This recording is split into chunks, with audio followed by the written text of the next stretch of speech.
Hello friends, स्वागत है आपका अपने YouTube channel Sonu RBC and CBSE classes में। तो दोस्तों, हमारे जो 12th एनसीईआरटी फिजिक्स का जो सिलेबस है वो हम आज शुरू करने जा रहे हैं, जिसके अंदर हम जो आपका जो पार्ट फर्स्ट है उसे शुरू करते हैं, जिसमें सबसे पहले हम पढ़ेंगे आपका चैप्टर नंबर फर्स्ट, जिसका नाम है विद्युत आवेश तथा क्षेत्र, इलेक्ट्रिक चार्ज एवं फील्ड। तो ये जो चैप्टर है ये मुख्यतः आपके जो आवेश है और उससे उत्पन्न जो विद्युत क्षेत्र है इसके इर्द गिर्द लिखा गया है। आपका जो विद्युत आवेश इसके अंदर लिया जाता है वो होता है आपका स्थिर विद्युत आवेश, यानी कि आवेश होता है वह एक स्थिर आवेश लिया जाता है, गतिशील आवेश में नहीं लिया जाता है। तो सबसे पहले जैसे कि चैप्टर का नाम लिखा गया है विद्युत आवेश, सबसे पहले समझने की कोशिश करते हैं कि आपका जो विद्युत आवेश होता है वह क्या होता है। तो इसे कुछ दैनिक उदाहरणों के द्वारा समझने का प्रयास करते हैं।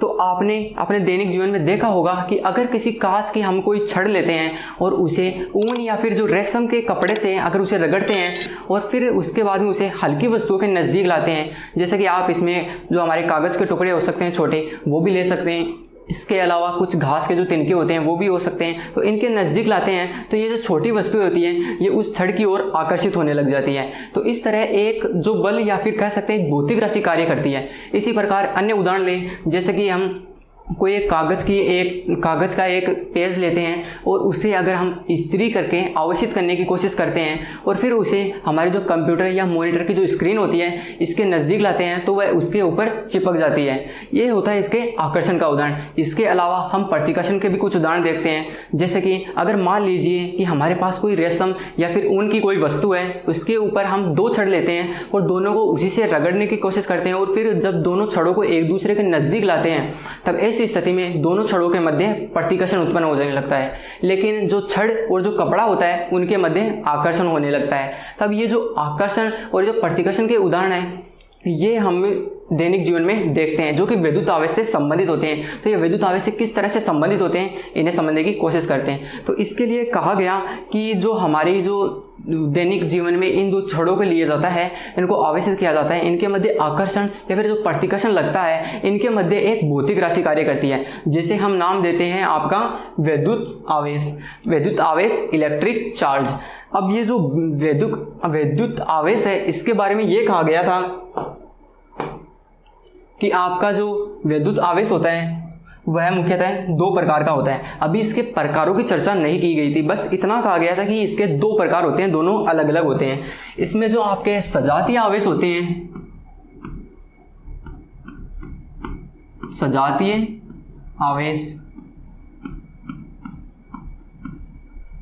सजातीय आवेश से यहाँ पर मतलब है कि हमारे जो अगर दो आवेश होंगे वह समान प्रकृति के होंगे, तब ऐसी स्थिति में उनके मध्य प्रतिकर्षण उत्पन्न होने लग जाएगा।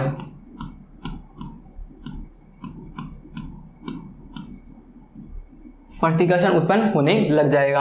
और ऐसी अलग अगर हम देखते हैं, अगर कोई विजातीय आवेश हो, दो वस्तुओं के बीच में विजातीय आवेश हो, यानी दोनों पर अलग अलग आवेश हो, तब ऐसी स्थिति में उनके मध्य आकर्षण उत्पन्न होने लग जाएगा, आकर्षण उत्पन्न होने लग जाएगा। तब ये थे कुछ एग्जाम्पल दिए गए थे और उन्हें समझाया गया था कि किस तरह दो वस्तुओं के बीच में आकर्षण और जो प्रतिकर्षण की जो घटना होती है वह क्यों होती है। इसके बाद में एक वैज्ञानिक आए थे जिनका नाम था बेंजामिन फ्रैंकलिन।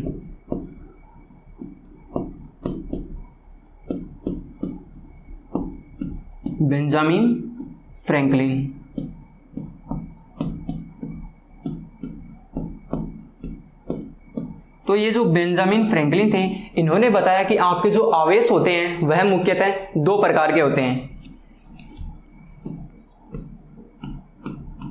इन्होंने बताया कि आवेश होते हैं वह मुख्यतः दो प्रकार के होते हैं, जिसमें इन्होंने फर्स्ट जो इसका टाइप बताया था वो होता है धनात्मक आवेश।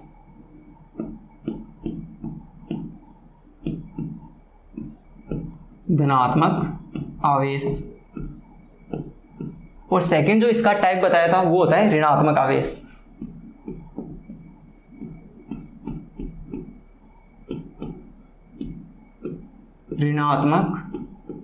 आवेश। यानी कि आपके पॉजिटिव चार्ज और नेगेटिव चार्ज। तो ये थे बेंजामिन फ्रैंकलिन के द्वारा आवेशों के दो प्रकार बताए गए थे, ऋणात्मक आवेश और एक धनात्मक आवेश। तब उन्होंने बताया था कि अगर जो हमारे पास दो धनात्मक आवेश होते हैं या फिर दो ऋणात्मक आवेश होते हैं तो इनके मध्य हमेशा प्रतिकर्षण लगता है। इन दोनों के मध्य भी प्रतिकर्षण लगेगा और इन दोनों के मध्य भी प्रतिकर्षण लगेगा, क्योंकि ये दोनों सजातीय आवेश है, समान प्रकार के आवेश हैं। लेकिन अगर दो अलग अलग आवेश लिए जाए, यानी कि पॉजिटिव लिया जाए या नेगेटिव लिया जाए, या इस ओर नेगेटिव ले ले या इस ओर पॉजिटिव ले ले, तब इन दोनों के मध्य आकर्षण बल है वह कार्य करता है। तो इस प्रकार अगर उन्होंने बता दिया कि आवेश होते हैं वह दो प्रकार के होते हैं, धनात्मक आवेश और ऋणात्मक आवेश, तब हमें ये कैसे पता चलेगा कि किस पदार्थ के ऊपर धनात्मक आवेश है और किस पदार्थ पर ऋणात्मक आवेश है। यानी कि जैसे मैंने आपको बताया था कि अगर हम किसी छड़ को रेशम के कपड़े से रगड़ते हैं, फिर उसके बाद में हम देखते हैं कि उस छड़ और उस रेशम के कपड़े के बीच में आकर्षण बल उत्पन्न होने लग जाता है, तब हम इतना तो समझ चुके हैं कि जो आकर्षण होता है वह विपरीत आवेशित उत्पन्न होने के कारण होता है। लेकिन ये कैसे पता चलेगा कि किस पर धनात्मक आवेश है और किस पर ऋणात्मक आवेश है? तब इसे बताने के लिए यह बताया गया कि जैसे हम हमारे रासायनिक विज्ञान के अंदर देखते हैं कि हमारा जो कोई पदार्थ होता है वह परमाणु से मिलकर बना हुआ होता है, और एक अगर हम परमाणु देखते हैं, इसके नाभिक के चारों ओर कक्षाओं में वह इलेक्ट्रॉन चक्कर लगाते हैं, लेकिन इसके जो बाहरी कक्षा में जो इलेक्ट्रॉन होगा वह जो इसका नाभिक होगा इससे बहुत ही थोड़ी दूर पर स्थित होगा, और इसके ऊपर जो आकर्षण बल है वह नाभिक का बहुत ही कम लगेगा अन्य इलेक्ट्रॉनों की तुलना में। तब ऐसी स्थिति में अगर हम दो वस्तुओं को आपस में रगड़ने का प्रयास करते हैं, तब जो हमारी वस्तु होती है इसका जो बाहरी इलेक्ट्रॉन होता है वह एक वस्तु से दूसरी वस्तु के अंदर ट्रांसफर हो जाता है, स्थानांतरित हो जाता है। तब ऐसी स्थिति में जिस वस्तु के अंदर इलेक्ट्रॉन की कमी हो जाती है, यानी कि जिस वस्तु से इलेक्ट्रॉन है वह चला जाता है, उस पर आ जाता है आपका धनात्मक आवेश, पॉजिटिव चार्ज, और जिस वस्तु के ऊपर आपका जो इलेक्ट्रॉन है वह चला जाता है, जो ग्रहण कर लेता है, उस पर आ जाता है आपका नेगेटिव चार्ज। तब ऐसी स्थिति में दो वस्तुओं के ऊपर आपका पॉजिटिव चार्ज बनता है और नेगेटिव चार्ज वह बन जाता है, और इस प्रकार इन दोनों विपरीत आवेशों के कारण इन दोनों के मध्य आकर्षण बल उत्पन्न होने लग जाता है।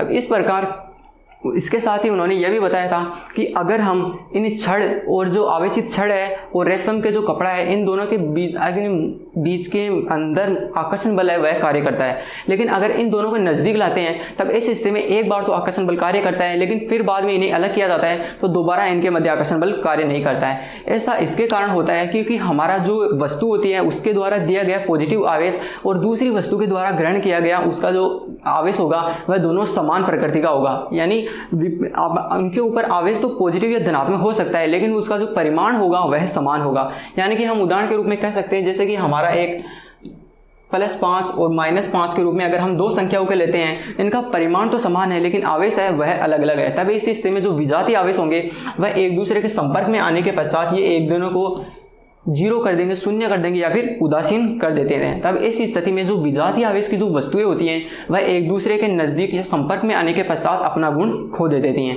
तब ये था हमने समझा आवेश के बारे में कि आवेश होते हैं उनके किस तरह से पहचाना गया था, उनके बारे में क्या कहा गया था, और वो जो बेंजामिन फ्रैंकलिन थे उन्होंने आवेश के प्रकारों के बारे में किस तरह से समझाया, कौन सी वस्तु है जिसके ऊपर धनात्मक आवेश आते हैं और किस वस्तु के ऊपर आपके ऋणात्मक आवेश आते हैं। अब हम समझते हैं कि हमारे आवेश क्या होते हैं। सबसे पहले देखते हैं कि पदार्थ में उपस्थित ऐसी अदिश भौतिक राशि, जो आपका आवेश होता है वह एक अदिश भौतिक राशि होती है। यानी इसी का जो परिमाण होता है वह तो निश्चित होता है, लेकिन इसकी जो दिशा होती है वह निश्चित नहीं होती है। तो एक ऐसी अदिश भौतिक राशि होती है जिसके कारण आपका विद्युत क्षेत्र उत्पन्न होता है और आपका चुंबकीय क्षेत्र भी उत्पन्न होता है। जो आपका विद्युत क्षेत्र होता है वह गतिशील और स्थिर दोनों आवेशों के कारण उत्पन्न होता है, लेकिन आपका जो चुंबकीय क्षेत्र है वह हमेशा गतिशील आवेश के कारण उत्पन्न होता है। तब ऐसी स्थिति में हम कह सकते हैं कि हमारा जो आवेश होता है वह एक ऐसी अदिश भौतिक राशि होती है जो हमारे विद्युत क्षेत्र व चुंबकीय क्षेत्र को उत्पन्न करने में सहायता प्रदान करती है।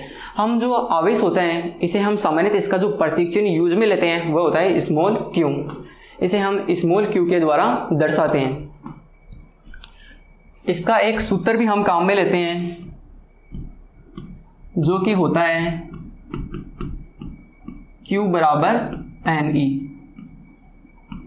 ये इसका एक सूत्र है जो कि हम काम में लेते हैं, जहां Q आपका आवेश हो गया और यहां पर जो N है वह पूर्णांक हो गया। पूर्णांक है, कोई भी पूर्णांक संख्या हो गई, और जो E है वह आवेश की मूल इकाई हो गई।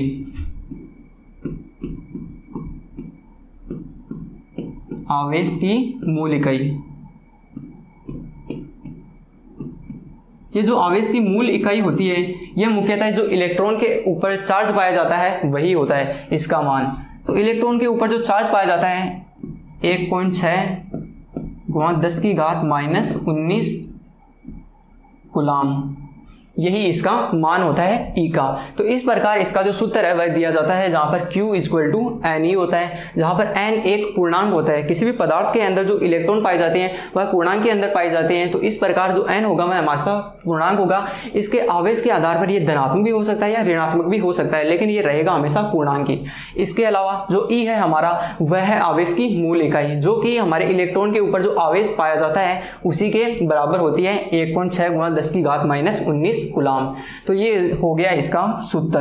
अब हम बढ़ते हैं कि इसका जो एक मात्रक होता है वह मात्रक क्या होता है। नेक्स्ट हम बात करते हैं इसके मात्रक के बारे में।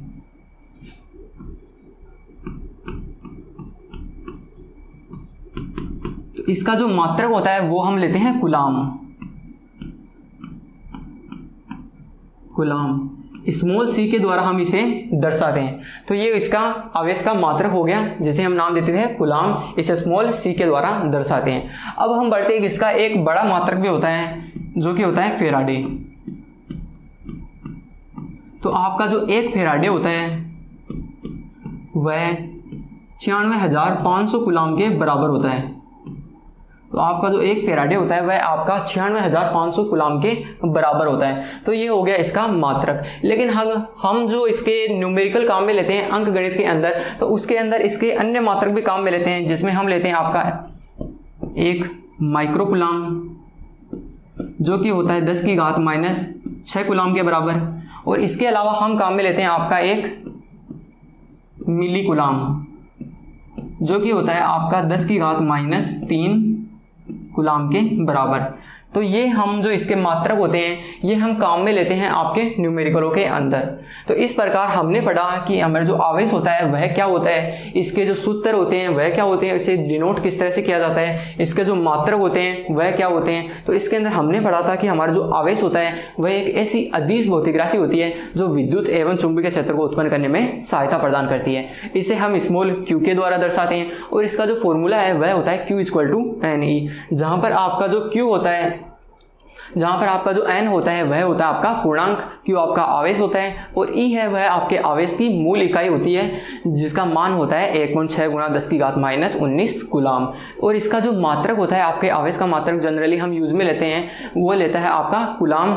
और इसका जो एक बड़ा मात्रक होता है वह होता है आपका फेराडे जिसका मान होता है 96,500 कूलाम। इसके अलावा आपके न्यूमेरिकलों के अंदर यूज में होने वाले जो मात्रक होते हैं वो होता है आपका एक माइक्रो कूलाम और एक मिली कूलाम। 10⁻⁻6 कूलाम के बराबर होता है और एक मिली कूलाम 10⁻³ कूलाम के बराबर होते हैं। तो ये थे आपके आवेश के बारे में। अब हम बढ़ते हैं कि आपके जो आवेश होता है, आवेश मुख्यतः दो प्रकार के होते हैं। आवेश मुख्यतः दो प्रकार के होते हैं, दो प्रकार के होते हैं, जिसमें आपका जो पहला प्रकार है वह हो गया आपका धनात्मक आवेश।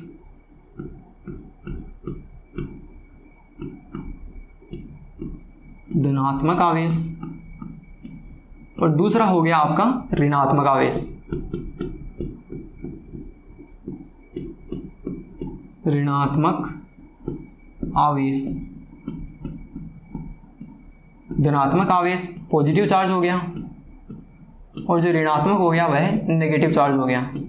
तब ये जो हमारे सजातीय आवेश होते हैं उनके मध्य हमेशा प्रतिकर्षण बल पाया जाता है और जो विजातीय आवेश होते हैं, दो अलग अलग प्रकार के आवेश होते हैं, उनके मध्य सदैव आकर्षण बल पाया जाता है। तो ये आपके आवेशों के प्रकार हो गए। अब हम बढ़ते हैं इसके नेक्स्ट टॉपिक की ओर। जो कि है आपका कि आवेशों के स्थानांतरण के आधार पर पदार्थों के प्रकार कितने होते हैं। तो आवेशों के स्थानांतरण के आधार पर, यानी कि किसी पदार्थ के अंदर आवेशों का स्थानांतरण है वह हो रहा है कि नहीं हो रहा है, इस आधार पर जो पदार्थ के जो प्रकार होते हैं वह 3 प्रकार के होते हैं। जिसमें आपका पहला जो प्रकार है वह होता है चालक या सुचालक पदार्थ। सेकंड जो आपका होता है वह कुचालक पदार्थ होता है या विद्युतरोधी पदार्थ भी होता है। थर्ड जो आपका पदार्थ होता है वह होता है आपका अर्धचालक पदार्थ, सेमीकंडक्टर। लेकिन जो आपका अर्धचालक है वह उसका एक अलग से चैप्टर दिया गया है, तो हम उसको उसी के अंदर पढ़ेंगे। यहाँ पर हम इसके केवल 2 प्रकारों की बात करेंगे, वो है आपके चालक या सुचालक पदार्थ और दूसरा होता है आपका कुचालक या विद्युतरोधी पदार्थ। तो आपके चालक या सुचालक पदार्थ होता है वह पदार्थ होता है कि वह पदार्थ जिनसे होकर आपके आवेशों का स्थानांतरण होता है वह आपके सुचालक या चालक पदार्थ कहलाते हैं। जब इनके अंदर आवेशों का स्थानांतरण होगा तब इसी के अंदर से विद्युत धारा भी प्रवाहित हो जाएगी। तब इसी हम ऐसे भी कह सकते हैं कि ऐसे पदार्थ जिनके अंदर से विद्युत धारा का प्रवाह होता है। इसमें जो आपके उदाहरण आ गए वो आपके धातुएं आ गई। इसके अलावा आपका जो जल होता है वो भी आपके सुचालक की भांति व्यवहार करता है। नेक्स्ट आपका जो प्रकार है वह है आपका कुचालक पदार्थ। कुचालक पदार्थ वे पदार्थ होते हैं जिनके मध्य से आपके जो आवेशों का जो स्थानांतरण होता है वह नहीं हो पाता है, जिसके कारण इनसे विद्युत धारा का जो प्रवाह होता है वह भी नहीं हो पाता है। इस कारण ये जो पदार्थ होते हैं वह कहलाते हैं आपके कुचालक पदार्थ। जैसे इसके जो उदाहरण दिए गए हैं वह है आपके रबर हो गई, लकड़ी, प्लास्टिक आदि जो इसके उदाहरण हैं वह कुचालक पदार्थ के अंदर पाए जाते हैं। और थर्ड जो प्रकार मैंने आपको बताया था वो था आपका अर्धचालक पदार्थ। अब हम बढ़ते हैं इसके नेक्स्ट टॉपिक की ओर, जिसमें आते हैं आपके आवेशों के गुणधर्म। आवेशों के गुणधर्म कि आपके जो आवेश होते हैं उनके क्या क्या गुणधर्म होते हैं।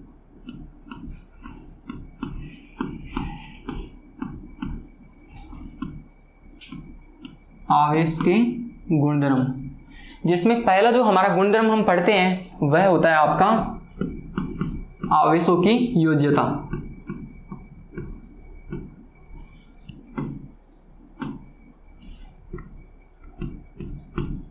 आवेशों की योज्यता।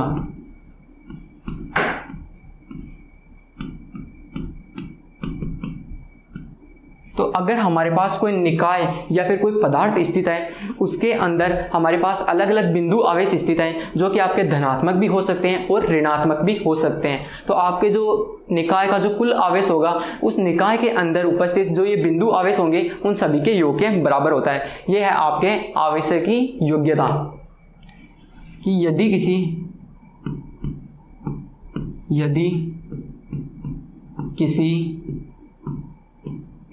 निकाय या फिर पदार्थ भी हम कह सकते हैं, यदि किसी निकाय के अंदर n बिंदु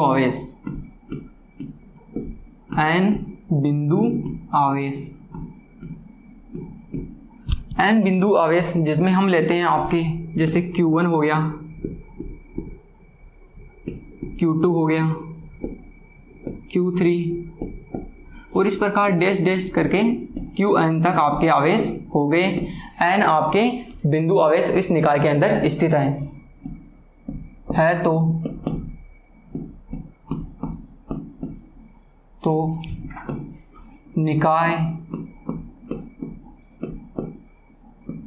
निकाय का कुल आवेश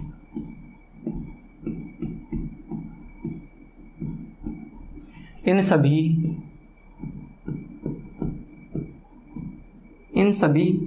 बिंदु आवेशों के योग के बराबर होता है। इन सभी बिंदु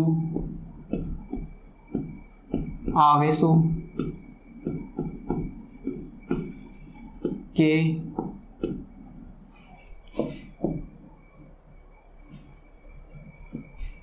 के योग के बराबर होता है।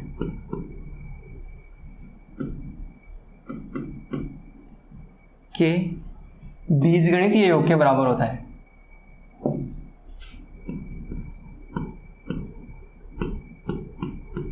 बीजगणितीय योग के बराबर होता है। योग के बराबर होता है।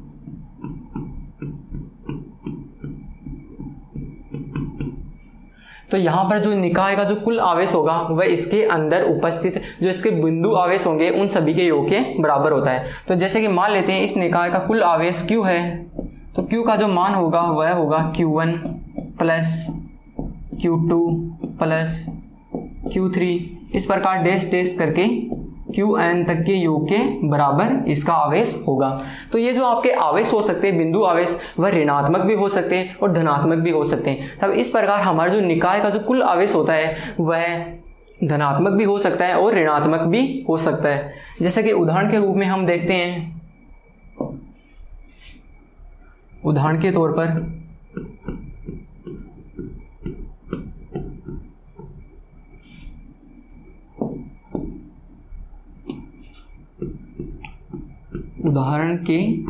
पर कि अगर किसी पदार्थ या फिर निकाय के अंदर हम मान लेते हैं कि 3 बिंदु आवेश है, 3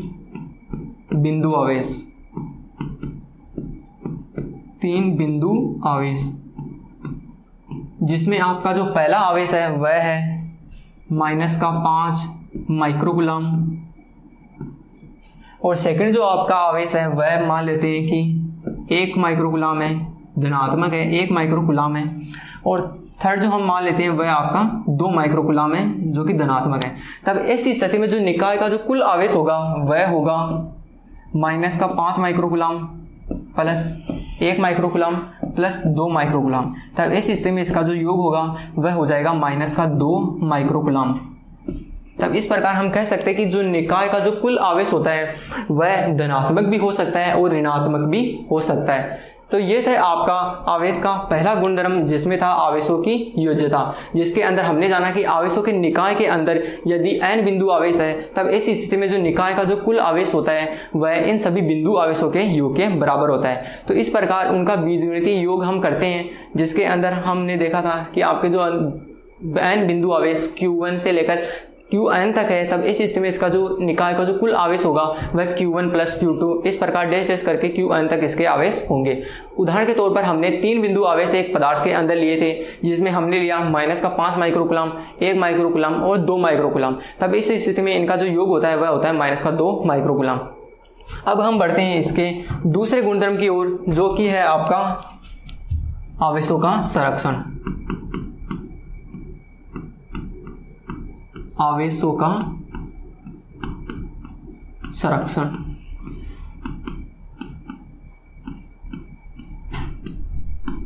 इसमें हम पढ़ते हैं कि जैसे कि मैंने आपको बताया था कि हम 2 पदार्थ लेते हैं और जब उन्हें आपस में रगड़ते हैं तब इस स्थिति में एक पदार्थ का जो इलेक्ट्रॉन है वह दूसरे पदार्थ के अंदर ट्रांसफर हो जाता है। तब ऐसी स्थिति में एक पदार्थ के अंदर इलेक्ट्रॉन की कमी हो जाती है और दूसरे के अंदर इलेक्ट्रॉन की वृद्धि हो जाती है।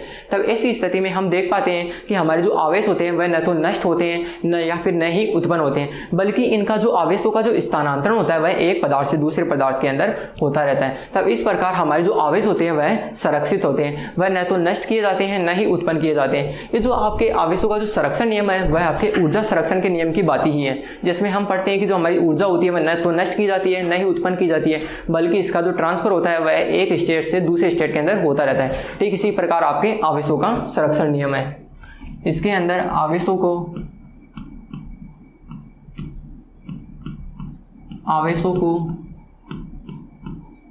न तो उत्पन्न किया जाता है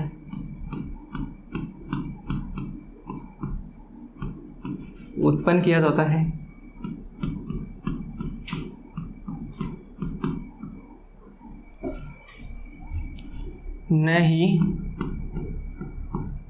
नष्ट किया जाता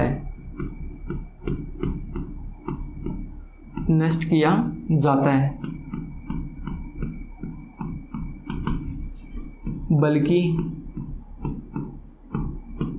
इनका स्थानांतरण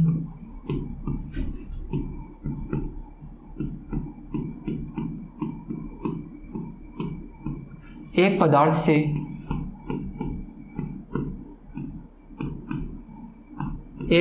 से दूसरे पदार्थ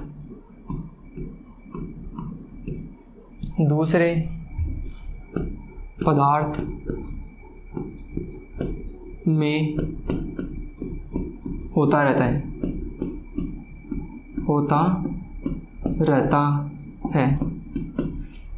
इस प्रकार निकाय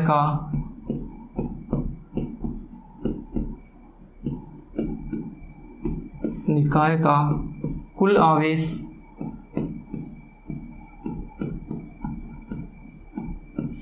सदैव संरक्षित रहता है। सदैव संरक्षित रहता है।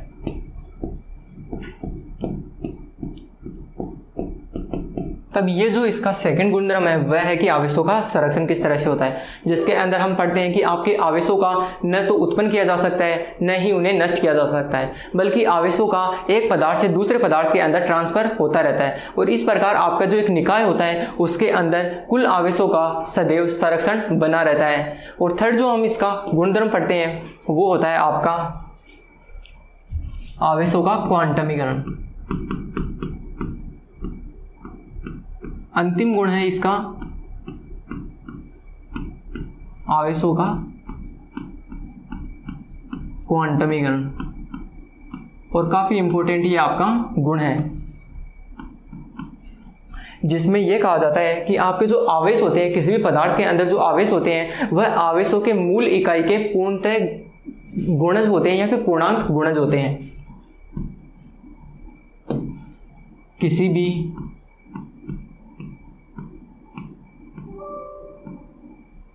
भी पदार्थ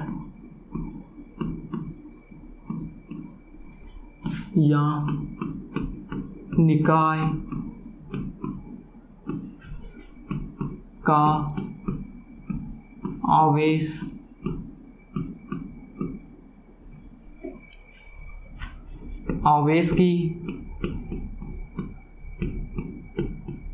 आवेश की मूल इकाई,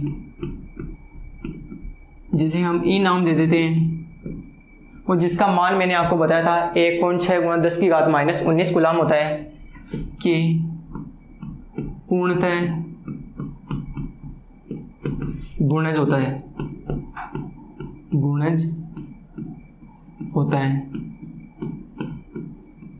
जिसे हमने पढ़ा था जो Q होता है वह आपके NE के बराबर होता है, जहां पर n मैंने आपको बताया था कि n होता है एक पूर्णांक। n यहां पर आपका एक पूर्णांक हो जाता है। यानी कि कहने के मतलब ये है कि आपका जो निकाय के अंदर जो आपका आवेश होगा वह आपके आवेशों की मूल इकाई के सदैव पूर्णतः गुणज होगा, एक पूर्णांक के रूप में गुणज होगा। यानी कि एक परिमेय संख्या के रूप में नहीं हो सकता, एक दशमलव के रूप में नहीं हो सकता। यानी कि Q बराबर आपका 5/2 E या Q बराबर आपका 0.5 E इस प्रकार नहीं हो सकता है। वह हमेशा इसका पूर्णांक गुणज ही रहता है। या फिर आपका जैसे मैंने आपको बताया था Q = 1 माइक्रोकूलाम, Q = 2E ले लेते हैं, Q = 4E ले लेते हैं, तब इस प्रकार ये हमेशा इसका पूर्णतः गुणज रहता है, पूर्णांक के रूप में इसका गुणज रहता है, बल्कि ये कभी भी इसका दशमलव के रूप में गुणज नहीं रहता है। तो ये था इसका आवेशों का तीसरा गुणधर्म, जो है आपका आवेशों का क्वांटमीकरण, जिसके अंदर किसी भी पदार्थ या निकाय का जो आवेश होता है वह आवेशों की मूल इकाई E के सदैव पूर्णतः गुणज होता है। Q = N ही सदैव बना रहता है, जहाँ पर N आपका पूर्णांक हो गया और जो E है वह आपके आवेशों की मूल इकाई, आवेशों की मूल इकाई है, जिसका मान होता है 1.6 × 10⁻⁻19 कूलाम। तो ये इसका मान हो जाता है। तब ये था हमारा E, N, और हमने पढ़ा कि Q = N ही क्या होता है आवेशों का क्वांटीकरण के अंदर। तो आज की वीडियो के अंदर इतना ही, जिसके अंदर हमने जाना था कि आवेश क्या होते हैं, आवेशों के जो गुणधर्म होते हैं वह क्या होते हैं। नेक्स्ट जो हमारी वीडियो होगी उसके अंदर हम जानेंगे कि हमारे जो आवेशों के संबंधित कुछ महत्वपूर्ण जो न्यूमेरिकल बनते हैं वह क्या होते हैं। तो मिलते हैं आपसे जल्दी नेक्स्ट क्लासेस में। Thank you.